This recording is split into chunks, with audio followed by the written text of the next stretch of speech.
More on a more practical level, one thing I learned about your book is about the Arizona Buckskin Gulch. Never heard of it. Tell us a little bit about it. Buckskin Gulch is kind of cool, and actually, I owe a friend of mine wanted to do a hike. He was president of Pro Bar, but he didn't have time to plan it. So he says, I want to do this Buckskin Gulch. And so that was the first time I'd been down it when I planned the trip for him. And now it's an annual trip I take in the spring. And it's the longest slot canyon in the United States. Some say the world. I don't know about that. But it's super, it's amazingly beautiful, especially depending on what kind of light, if you get some sun on it. And it's enough of a challenge. I'm reading The Comfort Crisis right now, and they talk about the need for us to be challenged and to be uncomfortable as a way of resetting. It's something that as humans we need, that's important to us. And it's different every year. It's interesting because the bottom is eroding continually. Like in the, dozen or so years I've been doing this, there's a spot at the beginning where it's narrow and there's a big boulder jam there. And so the water flows over that and then starts to erode. And that was like a hop down the first year I did it. And then it got to be a ladder, and now it's so deep that you actually have to go around. But it's just interesting. It looks like nothing's changing, but when you do it year after year after year, you see, oh yeah, that's lower than it was last year. But it's how long does it take? It depends on how you do it. I do kind of a loop from Wire Pass to White House trailhead, and I do it over kind of 3 days, 2.5, 3 days. Lots of people hike all the way out to Glenn's Ferry. I like to do kind of a sampler. You get the feel for it and being able to fit it in. Most people have a schedule they're trying to fit it into. Right, and it's apparently you got to get permits like way in advance. Yeah, it's a 4-month rolling permit. So April opens on January 1st. So New Year's Eve, you know where I'm at. I'm at my computer trying to nab permits for Buckskin Gulch. Yeah.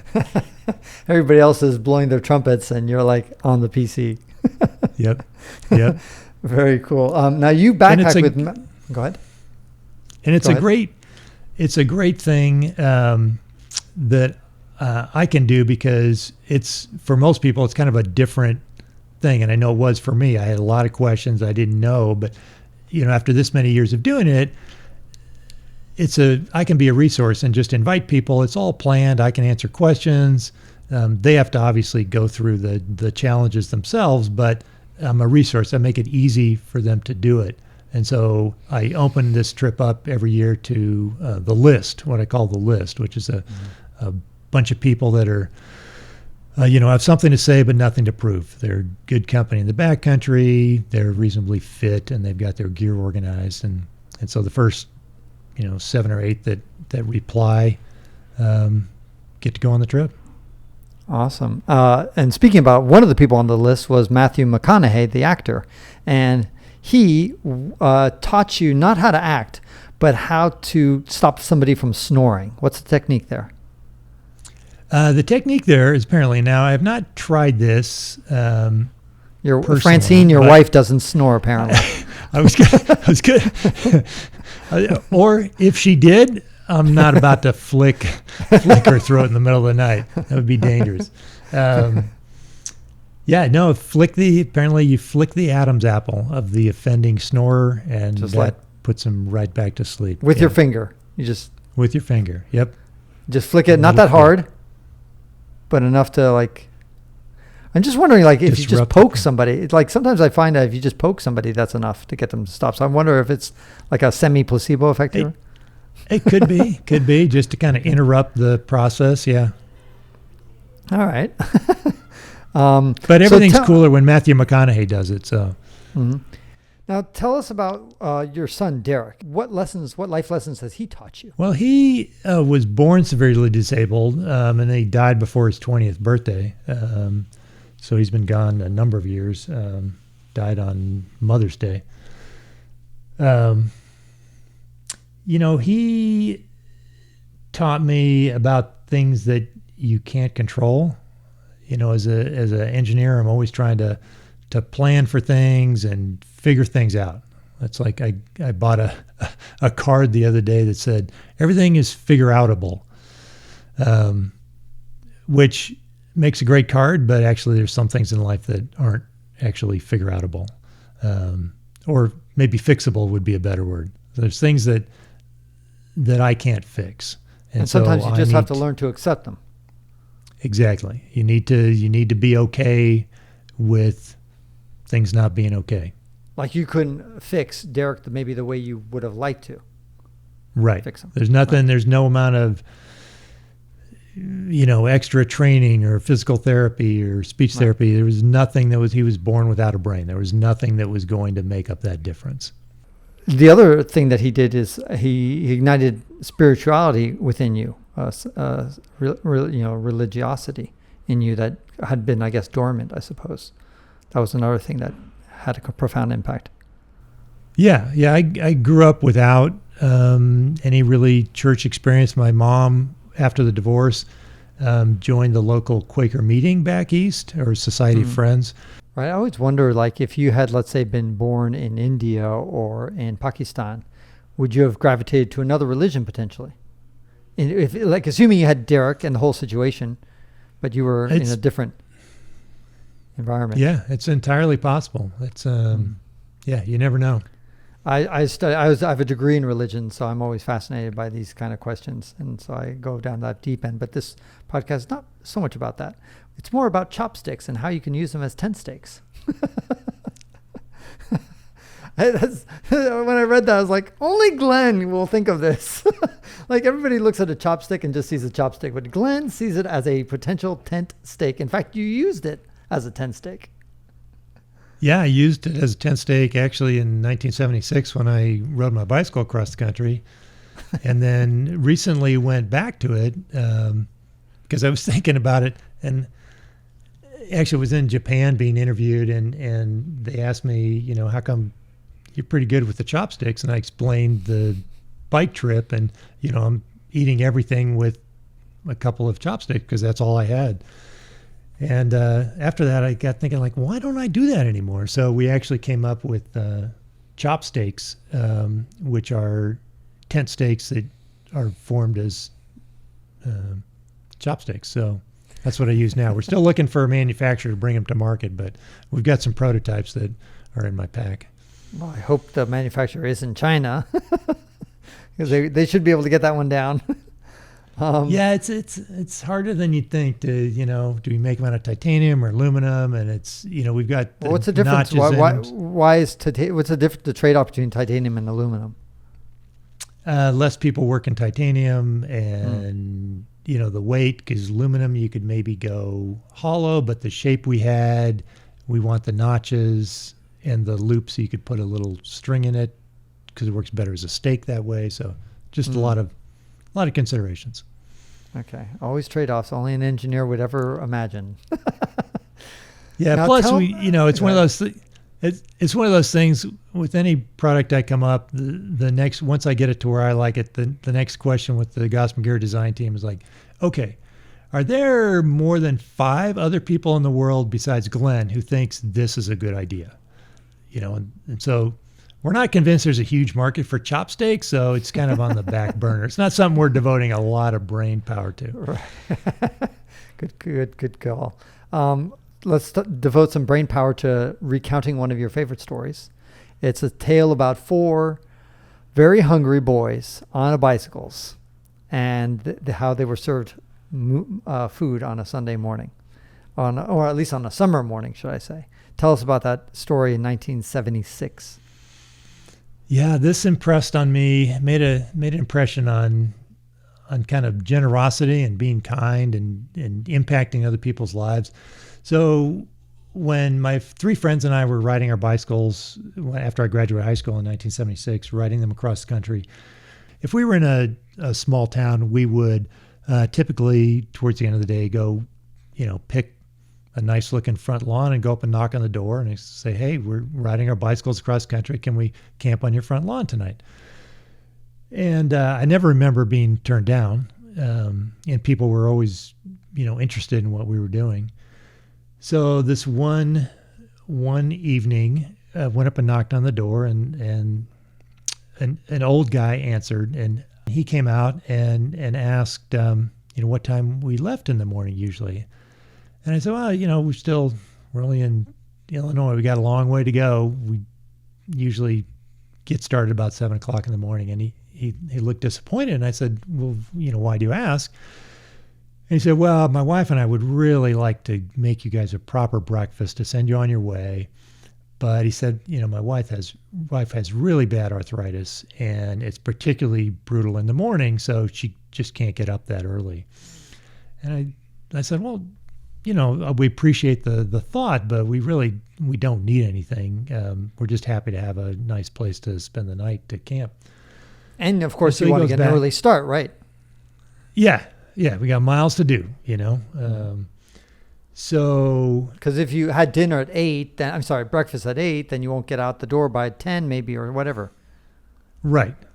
And I don't think, probably she wasn't getting up till 9. So, who knows what time we would have gotten out there. So the next morning, it's early. We're packing up our gear, getting everything on the bikes. And the door to the house opens, and he beckons us over. His wife had gotten up early. I don't know how many aspirin she had to take or what kind of pain she had to deal with, but there was a breakfast the likes of which we had never seen. There were eggs and bacon and sausage and biscuits and potatoes and fruit and muffins and gravy. And there was so much food. And I'm pretty sure we ate through their week's worth of breakfast groceries, right, probably in one sitting. 4 hungry boys. We were probably pushing 10,000 calories a day at that point. And that always stuck with me. I've been telling that story for almost 50 years now. And I like to think that as long as they lived, they told that story from their perspective. Hey, remember that summer in 76 when those 4 boys showed up and ate us out of a week's worth of groceries? For somebody who's listening to this and wondering, okay, well, what is the big takeaway? For you, what is the big takeaway? That sometimes life gives you opportunities to be generous, and you never know the impact that's going to have on someone else's life. She had a morning of pain, but it made an impression on me about being generous and impacting other people's lives that has continued to this day. And every time I tell the story, it impacts other people. On page 80 of your book, you say a great thing. It says, if I were always to insist on being the giver in every situation, then I'm trying to be in control and to feed my ego. Plus, the circulation of giving and receiving stops if I refuse to also receive. And then later you say, the couple taught us all that pre-dawn morning that they had something special to add to the world, and they were going to add their gift despite my intransigence, and thank goodness. And so to me, I have a friend of mine, Glenn. She's incredibly generous person. Almost to a fault. She just gives all the time. And it's very hard for me to give back. And I think, like you say here, you say when you refuse the goodness of other people who offer you, you do that, you rob a fellow human being of their God-given need to be of service to others, to feel that their contribution matters. That's what you say in your book. Yeah, exactly. You have to do both. It's actually, if you refuse to receive generosity, it's actually being selfish, kind of the opposite of being generous. Yeah, and it's a paradox for some who are used to giving, and then they say, but I'm such a great guy. And you are, but they don't realize it from the other person's perspective, which is, hey, I want to give back. I want to do something for you. There's another great line. It seems that perfection is attained not when there's nothing more to add, but when there is nothing more to remove. That is from Antoine de Saint-Exupéry. And the Little Prince, I think. And you tackle that concept of subtraction, of sometimes removing. Talk a little bit about that, Glenn. Yeah, there's a fascinating book by Leidy Klotz called Subtract. And he lays out how, as humans, and I've noticed this in my own life, when we have a problem to solve, we immediately go to what can we add to like fix the problem. And he did a bunch of super interesting studies on, presenting problems to people when you could solve it by subtracting, like squares or music or whatever the case may be. But people, to a large degree, would try and solve it by adding. And so that's always our impulse, the way we're wired, is to try and add things to solve problems. But we should train ourselves actually to see if we can subtract to solve the problem. And so, I got to do that as in civil engineering, instead of bringing more fill in, you need to just redesign so you can solve the problem with less fill, or whatever the case may be. And with backpacking, it's the same thing. I'm always looking for how can I solve a problem with less weight, because of course you have to carry all that weight. And, in the rest of life, solving other problems, if you're adding stuff, that's usually, expense or mass or energy or impact to the environment or whatever the case may be. Adding stuff costs something. And speaking about solving problems, talk about your debit card that you put 5% of your income on. Explain that. Well, it started at 5%. It's a lot more than that now. But to be intentional about generosity, we created a separate account. We call it our tithing account. You call it gratitude account, or in the early days, I called it a world peace account for some reason. And we wanted to make sure that we were being generous in an intentional way. And so we created a separate checking account that every time we have income, a set percentage goes into that account. And that way, when needs come across our path, we don't have to say, oh, can we afford to help out? Can we afford to be generous? Because the money's already set aside. So we just need to make the decision, does this have our name on it? Is this something that we're supposed to address? And then if we decide it is, then we have the money already set aside to do that in a separate account. And it's interesting to me, recently read Infectious Generosity. Chris Anderson, that's it. Have heard some of these studies that most people think if they had 20% more income, then they'd be happy. To be happy, 20% more money would do it. But of course, studies show that when people actually get that 20% more money, the happiness fades pretty quickly, because then you think, well, if I just had 20% more money, then I'd be happy for sure, because then I could get that other car or better boat or whatever the case may be. And they did studies on generosity where they gave people money that you could either keep or give away. And then they'd interview the people afterwards, and they determined that the happiness from generosity, from being generous, is roughly equivalent to a doubling of salary. So like doubling your salary makes you about as happy as being generous. But the kicker is the happiness from generosity, from giving to others, doesn't fade. If you double your salary, you're happy, sure, for 3 months, 4 months, 6 months. But that happiness from generosity continues. It doesn't diminish with the passage of time. And it was interesting to me how most of the studies were kind of found money for people. They gave them money to be generous with or to keep. And so I think for us, creating this gratitude account kind of duplicates that situation. It's money that we can give, but it's not in our budget anymore because we already took it out of our budget. And so our rule is, when I don't notice the giving, and and this could be different for everyone, but I want it to be sacrificial. I want to live differently. And so if I get to the point where I don't notice it, then we increase the percentage. That's amazing. And it's a very good way to just make it automatic. And how do you decide, like Bill Gates, he's got billions to give away, and he's got a process to give away, like how to give it away. How do you decide? Is it, do you have a certain metric, a certain way? Is it gut feeling? There's some traditional charities that we support. You know, we support our local church. We support children's funds. You know, we have some children we've adopted in other countries. And then a lot of them are non-traditional. We have a friend who's dying of cancer, friend of Francie's that she went to school with.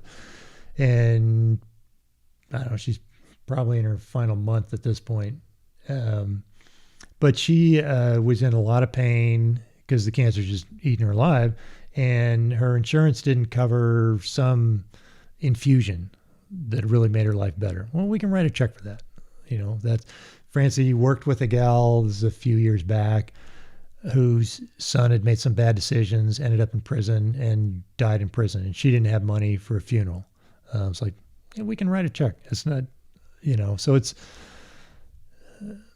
basically it's things that come across our path that, you know, does this have our name on it? We were, so it's more instinct. It's more like a gut feel as opposed to some sort of spreadsheet. Yeah, definitely a gut feel, things that God has put across our path. You know, it's not usually people writing, you know, saying, hey, you know, I need some money. Can you help? Right. Got it. We're going to take a short pause here. And when we come back, we're going to talk about a guy who lost his job to an Indian and what he learned from that process by going to India. So we'll do that next.